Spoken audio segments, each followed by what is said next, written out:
Fl-ewwel jum tal-2012 l-ogħla awtoritajiet tal-pajjiż għaddew ir-riflessjonijiet tagħhom dwar is-sena li għaddiet filwaqt li ddikjaraw it-tamiet li għandhom għas-sena d-dieħla.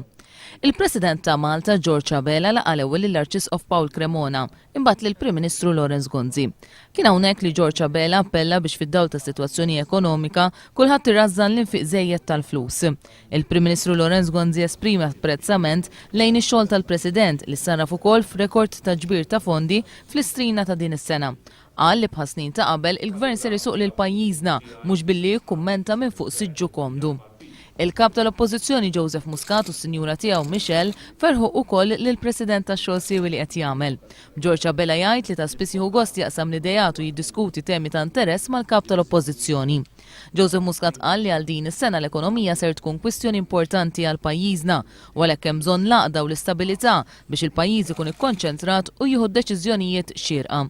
Meta ltaqa' mal-Prim Imħallef u l-membri tal-Ġudikatura, il-President ta' Malta appella biex jitnaqqas id-dewmien fil-kawżi biex il-poplu Malti jieħu l-ġustizzja f'ħin xieraq.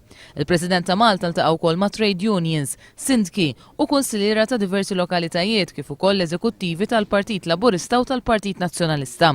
Intant aktar tard il-kap tal-Oppożizzjoni Joseph Muscat tal-awguri tiegħu lill-Arċisqof ta' Malta. Paul Cremona enfasizza ħtieġa li tkun irrispettata d-dinjità ta' kulħadd u li ż-żgħażagħ jitrawmu b'rispett lejn il-ġustizzja, il-paċi u l-ambjent ta' madwarna.